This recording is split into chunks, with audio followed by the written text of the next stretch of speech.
언제 아이들 중 한 명이 세상을 떠난 걸 알게 되셨나요? 네, 그 이복자매의 이름이 뭐였나요? 안나 캠너. 안나 켐너가 가족 크루즈 여행 중 의문의 죽음으로 가족이 붕괴되고 격렬한 법적 분쟁이 시작됐습니다. 긴급 양육권 분쟁으로 그녀의 마지막 순간에 대한 새로운 답변이 공개됐습니다. 오늘 법정에서 안나의 계모가 선서하의 안나가 사망한 밤의 잠자리 배치와 감독 부재에 대해 증언했습니다. 이번 사건은 안나 켐너를 둘러싼 마지막 날들의 혼란스럽고 의심스러운 결정들을 드러냈습니다. 또한 처음으로 누군가 안나의 죽음과 관련된 잠재적 혐의에 대해 언급하는 걸 들었습니다. 로우 앤 크라임에서 제시한 사건을 다룹니다. 저는 크리스 스튜어트입니다.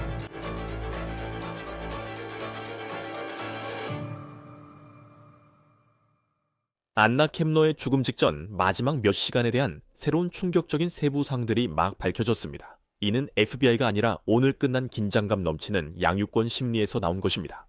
증인석에는 안나의 계모 샨텔 켐너가 있었습니다. 그리고 그녀는 남편 크리스토퍼 켐너, 즉 안나의 친아버지가 불운한 가족 크루즈 여행에서 내린 결정들에 대해 집중적으로 추궁받았습니다. 안나 켐너의 계모는 3명의 10대, 그중 18살 안나가 있었다고 밝혔습니다. 가족이 안나의 죽음의 용의자라고 말하는 그녀의 16살 의붓 남동생과 안나의 14살 의붓 남동생, 이렇게 3명이 한 객실에 배정되었다고 계모인 샹텔 켐너가 인정했습니다. 다시 말하지만 현재 용의자인 그 16살 소녀는 그 여행 중에 중요한 야간약을 2번이나 놓쳤습니다. 그리고 그녀는 안나가 죽은 그날 밤 아무도 그들을 확인하지 않았다고 증언했습니다. 하지만 이번 청문회는 다른 긴급한 목적이 있었습니다. 그 집에서 또 다른 아이를 긴급히 분리해달라는 요청이었습니다. 그 아이의 아버지는 안나 켐너의 새엄마의 전남편이죠. 네, 이 재혼 가정엔 복잡한 관계가 많아요. 그는 크루즈 참사 용의자가 그 집에 살았던 안나의 이복 여동생이 즉각 위험에 처한다고 주장했습니다. 오늘 판사가 판결했지만 증언으로 안나 켐너의 마지막 날 혼란과 의심스러운 결정들이 드러났습니다. 이제 우리는 증언대에서 나온 모든 중요한 진술을 하나씩 분석해 보겠습니다. 18세 안나 켐너가 11월 카니발 크루즈 호라이즈노에서 사망한 사건은 매우 충격적이었습니다. 이런 사건은 크루즈선에서 자주 볼 수 있는 일이 아닙니다. 그리고 FBI가 수사를 해왔는데 FBI는 바다 위, 특히 크루즈선에서 발생하는 사건들을 종종 조사하기 때문입니다. 하지만 다시 말하지만 크루즈선에서는 폭력 범죄가 자주 일어나지 않습니다. 그리고 안나 캡넬의 가족이 ABC 뉴스와의 인터뷰에서 말하길 안나의 사망 원인은 질식이었다고 합니다. 그녀는 16살 된 이복 오빠와 함께 머물던 선실 안에서 목이 졸려 사망했다고 합니다. 그녀는 팔에 목이 눌려 질식사한 것으로 전해졌습니다. 또한 가족에 따르면 안나가 사망한 시각에 선실에 들어간 유일한 다른 사람은 16살 된 이복 오빠였다고 합니다. 이것은 그 죽음을 생각할 때 분명히 중요한 정보입니다. 안나 캡넬에 대한 조사와 오늘 우리가 지켜본 이 양육권 심리는 안나 캡넬의 사망과 직접적으로 연결되어 있지 않습니다. 하지만 다시 말하지만 그 정보는 그녀의 이야기에서 매우 중요합니다. 이 가족을 갈라놓은 진짜 원인은 그 배에서 일어난 일의 후폭풍이었습니다. 이들은 함께 여행을 떠난 가족이었습니다. 그들은 9명이었고 이 여행이 새로운 전통의 시작이 될 것이라고 ABC 뉴스에 밝혔습니다. 가족이 함께 모여 축하하는 자리였습니다.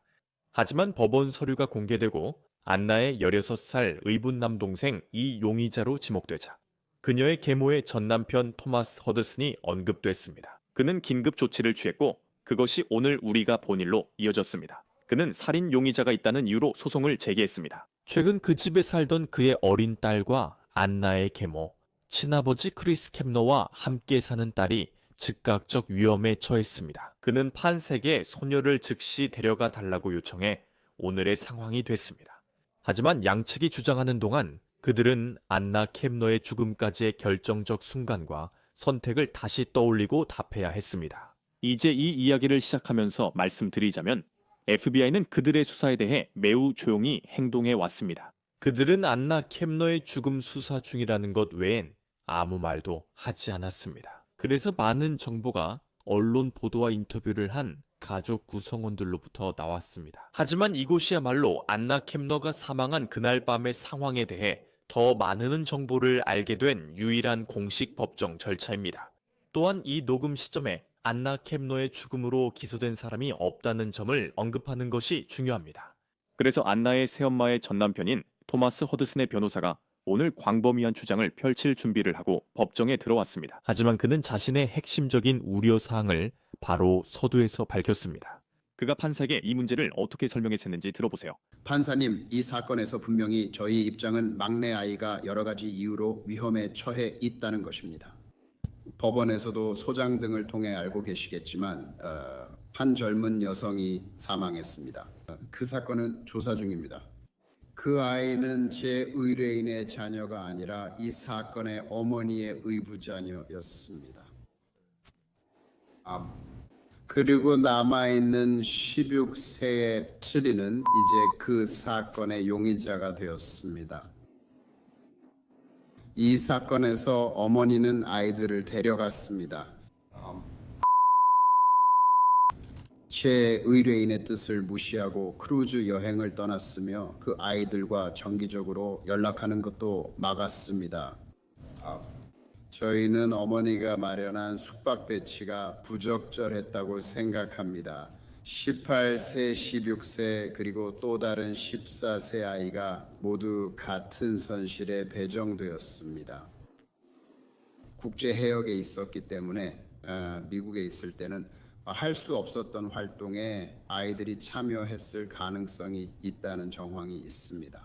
적절한 감독이 이루어지고 있었는지에 대한 부분입니다. 안나의 새어머니 샨텔 캡노의 변호사는 안나 사망 후 집안 상황에 대해 전혀 다른 견해를 보였습니다. 그녀의 핵심 주장은 간단합니다. FBI 수사의 중심인 그녀의 16세 아들 안나의 이복 오빠이자 안나 사망 사건의 용의자는 그 집이 아닌 다른 곳에 살았다는 것입니다. 우리는 그리고 우리 답변서에도 그렇게 제출했다고 생각하는데 현재 긴급 상황이 존재하지 않는다고 믿고 있습니다. 크루즈선에서 사건이 발생했습니다. 연방 수사국이 그것을 조사하고 있습니다. 아직 체포된 사람은 없지만 제 의뢰인들이 조언을 받았기 때문에 그 일의 용의자로 지목되었습니다.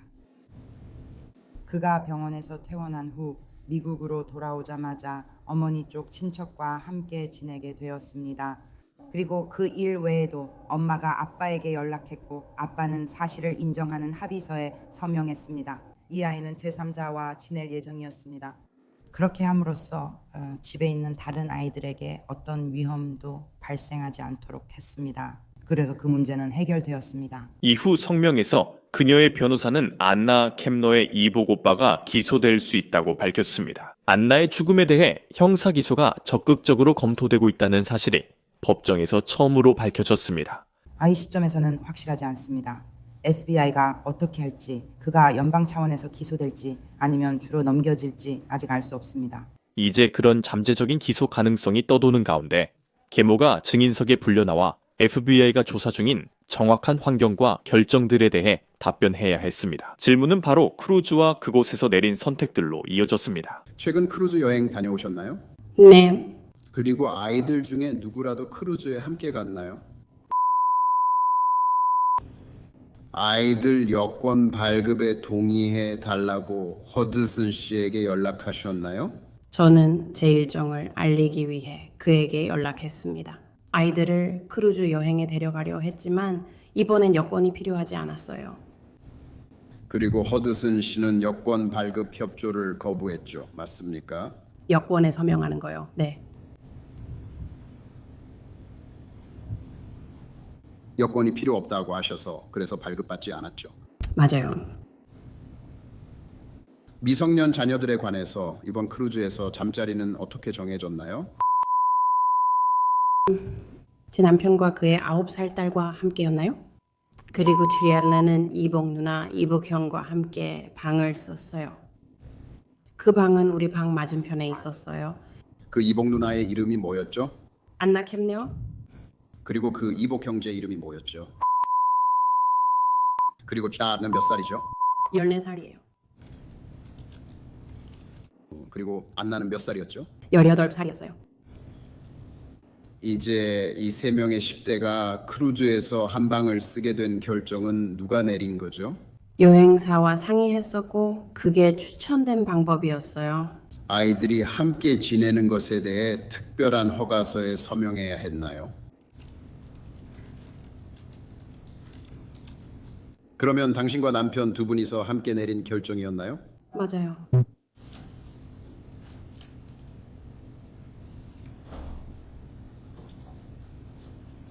그리고 어느 순간 아이들 중 한 명이 세상을 떠났다는 사실을 알게 되셨나요? 네. 그리고 그 사실을 언제 알게 되셨나요? 이 금요일 아침이요.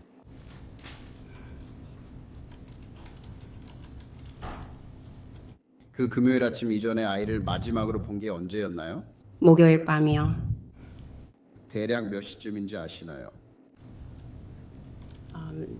딱 6시 반쯤이요.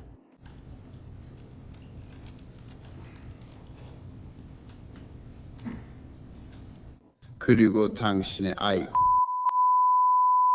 그 목요일 밤에도 그를 봤나요? 네. 몇 시에 그를 봤나요? 7시쯤 7시 조금 전이었나요? 그때 그는 무엇을 하고 있었나요? 그는 방으로 돌아가고 있었어요. 또 그 방에 있었는지 알고 계신가요? 제가 알기로 다들 자기 방으로 돌아가고 있었어요.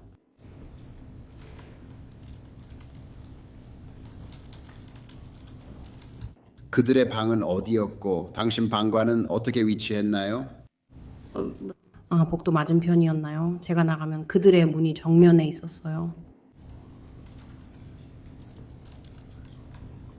그날 저녁 방으로 돌아갔나요? 네. 몇 시에 방으로 돌아가셨나요? 7시요. 저녁 7시요. 그래, 맞아. 사실은 거의 7시 30분쯤이었어. 그 후 밤새 방에 있었나요? 네. 네, 복도 건너편 10대들과 있었어요. 그들을 확인하러 가본 적 있나요? 아니요, 저는 잠들었어요.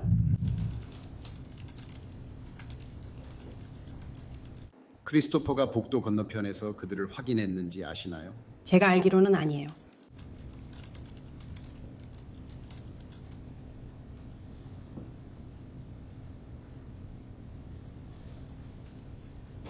그러니까 그날 밤 방을 나갔는지 아시나요?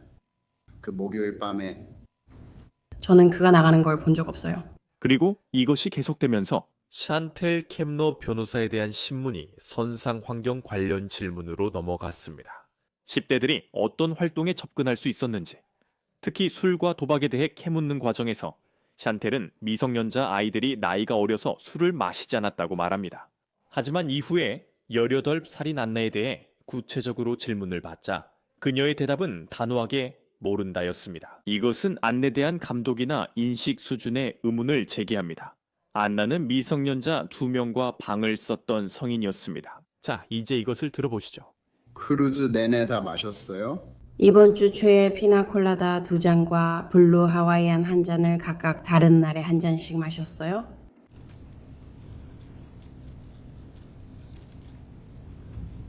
국제 해역에 있으면 아이들도 술을 마실 수 있는지 아세요? 아니요. 모르시나요?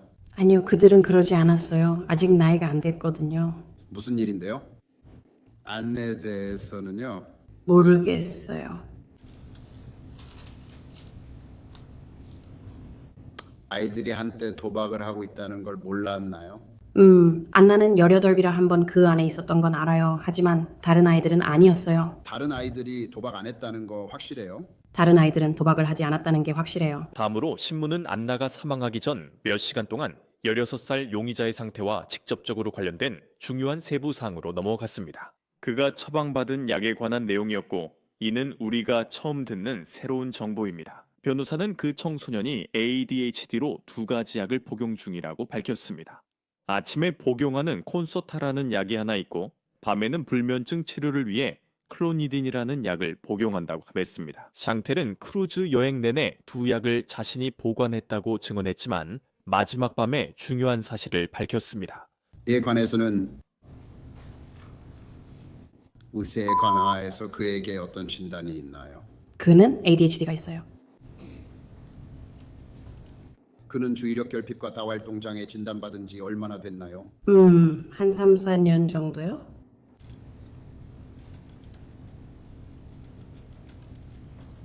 그건 미스터 허드슨과 별거 하신 후였나요? 맞아요.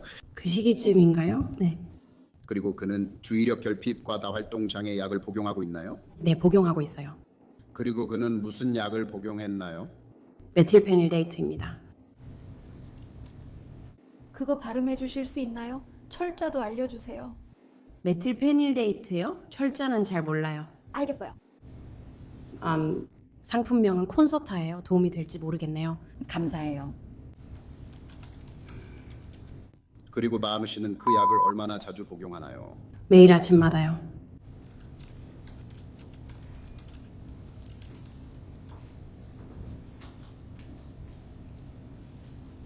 그리고 그는 그 약을 크루즈에도 가져갔나요? 네. 그는 밤에 약도 복용해요. 같은 약이에요. 아니요, 그건 클로니딘입니다. 그건 무슨 약이에요? 그러니까 불면증이에요.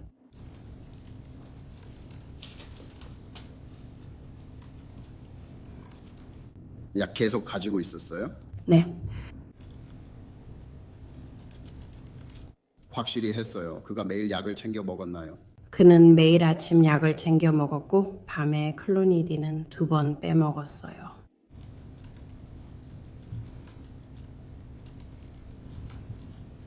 클로니딘도 계속 챙겨줬다는 거죠. 네. 네, 죄송해요.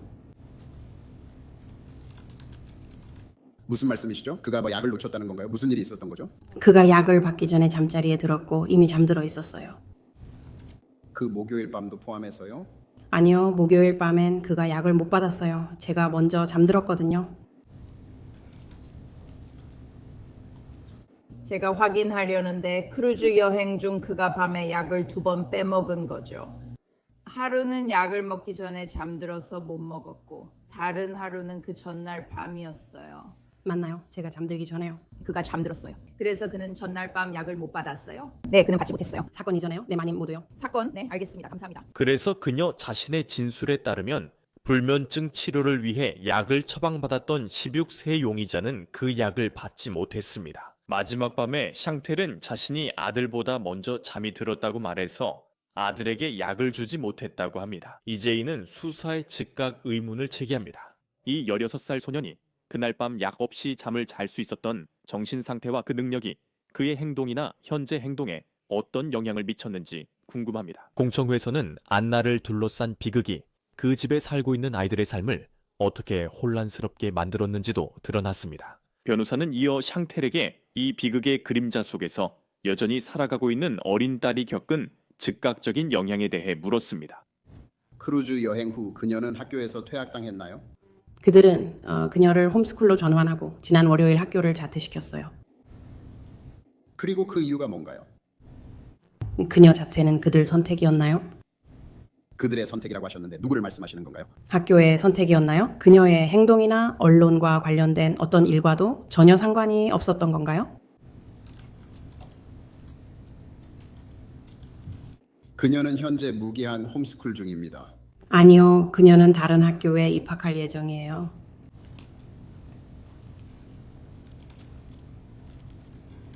그것에 대해 미스터 허드슨과 상의하셨나요?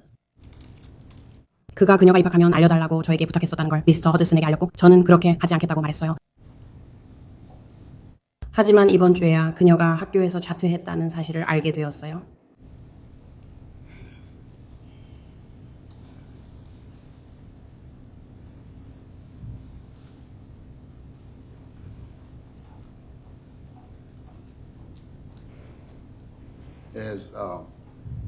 야반과 앞으로 언제든지 당신 집에 다시 올 수 있게 허락될지에 대해서는 지금 이 시점에서는 아니요, FBI 조사가 진행 중이기 때문에요. 나중에 샨텔 캡노의 변호사는 안나와 그녀의 의부 청재들 사이의 관계에 대한 이야기를 굳히기 위해 노력했습니다. 이 관계는 매우 다르게 묘사되어 왔습니다. 우리가 알고 있는 안나는 세상을 떠났습니다. 그녀는 18살이었죠. 맞나요? 맞아요. 그리고 그녀는 성인이었습니다. 맞아요. 그리고 그녀에게 다른 방에 머무를 선택권이 주어졌나요? 세 아이 모두 선택권을 받았어요. 알겠어요. 그리고 그 방이 할머니, 할아버지와 함께 있는 방이었나요? 맞아요. 그리고 그분들은 그렇게 하고 싶지 않았어요. 아니요, 그분들은 같이 있고 싶어 했어요.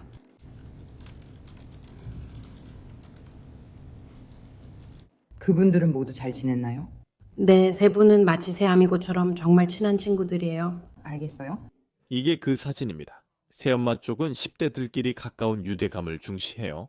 이는 안나가 이복 오빠를 두려워했다는 이전 주장과 크게 다릅니다. 그리고 인사이드 에디션과 인터뷰한 그녀의 전 남자친구에 따르면 이복 오빠가 안내에 집착했다는 우려가 있었다고 합니다. 전 부인이 크루즈 여행을 가면서 아이들을 데려간다고 당신에게 알렸나요? 네, 알렸습니다. 그 일에 대해 어떻게 생각하셨나요? 예, 저는 그게 괜찮지 않다고 그녀에게도 분명히 말했습니다. 그리고 왜 그게 괜찮지 않았던 건가요? 왜냐하면 그 당시 저는 제 아이들을 만나는데 아무런 진전이 없었고 거의 소통도 없었기 때문입니다. 오늘 청문회에서 눈에 띄는 부재는 안나의 아버지 크리스토퍼 켐너입니다. 그는 집의 안전성과 크루즈에서 내린 결정에 대해 증언하라는 소환장을 받았습니다.